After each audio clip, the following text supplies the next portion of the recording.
Mi nombre es Hernández Hurtado Luis Ángel, soy del grupo 601 de Terapia Física y Rehabilitación. En este video vamos a hablar de la patología de ataxia cerebelosa.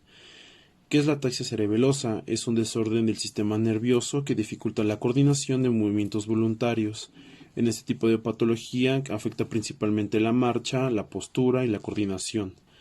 Existen distintos tipos de causas de esta patología, que están por ejemplo los de origen tóxicos, que es la ingesta de medicamentos, alcohol o drogas. Está la ataxia postraumática, que son por accidentes cerebrovasculares. Están igual las ataxias hereditarias, que son autosomáticas, que son como por recesiva y dominante. Y por tumores cerebelosos, que ya son causados por tumores como por ejemplo el meduloblastoma o el artrocitoma, entre otros. Y existen distintos tipos de ataxias, como por ejemplo está la ataxia cerebelosa aguda, la ataxia aguda tóxica, la postraumática, sensorial, episódica y de Friedrich. Este tipo de ataxias afectan de distintas maneras y tienen distintos estadios. Por ejemplo, la ataxia cerebelosa ocasiona desmielinización cerebelosa. Lo que nos vamos a enfocar es la marcha atáxica, dismetría, nistagmus e hipotonía.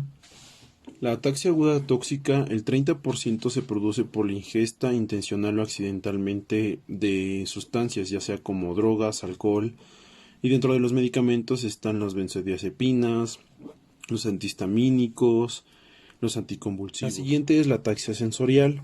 Se caracteriza por presentar el signo de Romberg y afecta principalmente las vías aferentes. El signo de Romberg se le pide al paciente que su base de sustentación esté completamente cerrada y se observa el paciente si pierde el equilibrio o se balancea de lado a lado o de enfrente hacia atrás, y también se le pide que los brazos los extienda a los laterales completamente. Es negativo cuando el paciente logra sostener la postura sin ningún tipo de balanceo. Es positivo si el paciente no logra sostener la postura y se balancea muy seguido. Y por último es la ataxia de Friedrich. Este tipo de ataxia comprende lesiones en el cerebelo y los nervios periféricos. Los signos y síntomas aparecen antes de los 25 años y la primera señal de este tipo de ataxia es la marcha atáxica, y con el paso de tiempo va aumentando estos síntomas, impidiendo al paciente tener una marcha normal. Dentro de todos estos tipos de ataxias hay manifestaciones clínicas que comparten estas ataxias. Por ejemplo, la alteración en los movimientos del control motor, incluye la velocidad, el ritmo y el cálculo de distancia. Dentro de estas manifestaciones clínicas está la ataxia troncal, la dismetría, la disartría o el temblor. En la ataxia troncal, estos trastornos es de postura, es decir, que el paciente va a tener problemas para balancearse y mantener su centro de gravedad. En la dismetría, el paciente falla al calcular los objetos, la distancia de los objetos, y se le dificulta agarrar dichos objetos. Es decir, el paciente va a calcular una cierta distancia entre un objeto y él, y pues es erróneo ese tipo de distancia, no va a estar en lo correcto y se le va a dificultar agarrar objetos o percibir ciertas distancias. El siguiente es la disdiacocinesia, que este tipo de padecimiento no permite al paciente hacer movimientos repetitivos, es decir, no puede hacer movimientos alternantes, como la marcha en este caso es un movimiento alternante de los segmentos, sean miembros superiores o miembros inferiores. Entonces por eso se le dificulta al paciente tener una marcha normal. Y por último, la que comparten y es la más evidente o la más habitual en este tipo de ataxias es la marcha atáxica, que es un movimiento tambaleante y con amplia base de sustentación, es decir, el paciente le cuesta trabajo controlar su coordinación o mantener una postura. Entonces por ello el paciente aumenta su base de sustentación para que mantenga el equilibrio. Y las personas con ataxia cerebelosa son lentas. Para comenzar un movimiento son demasiado lentos y el tiempo de reacción también por lo mismo es muy lento.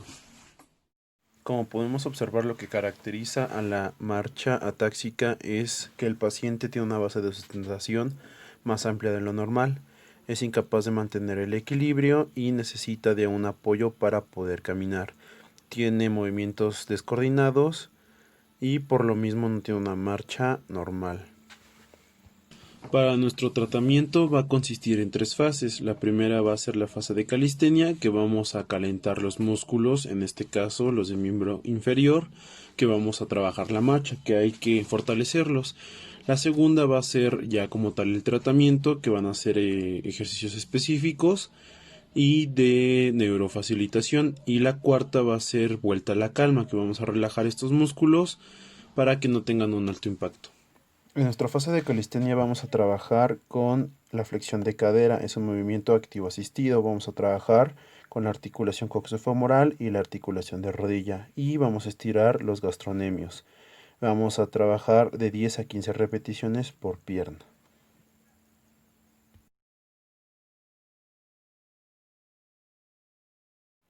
Y por último, vamos a estirar el psoas ilíaco con esta técnica, llevando bien a cabo nuestra toma y nuestra contratoma.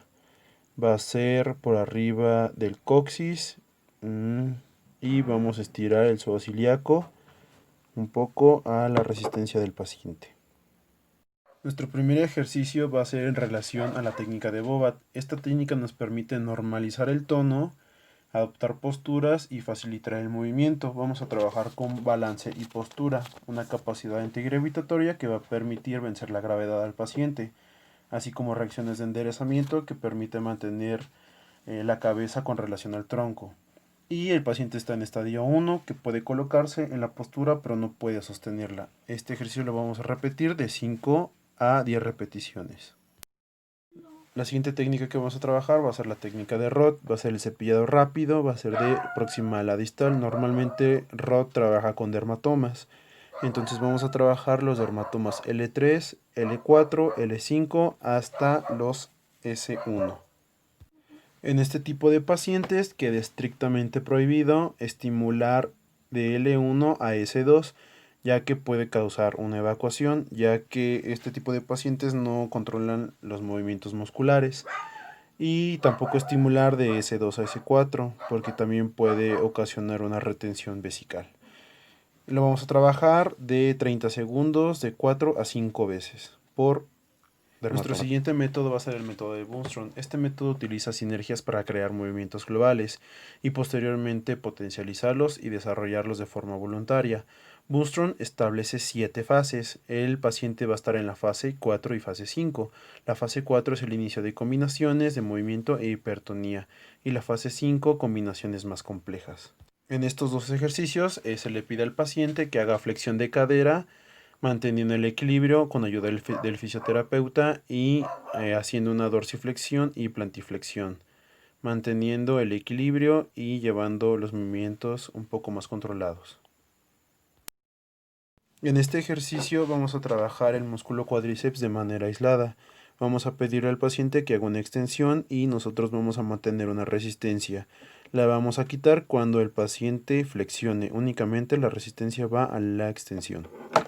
Y en este ejercicio, al igual, vamos a trabajar los femorales. Va a ser la misma dinámica, vamos a ocupar nuestra toma y contratoma y la resistencia va a ser únicamente en la flexión. Y en nuestra última fase vamos a trabajar un masaje superficial, va a ser la fase de vuelve a la calma. Vamos a trabajar el masaje en cuádriceps, femorales y gastronemios.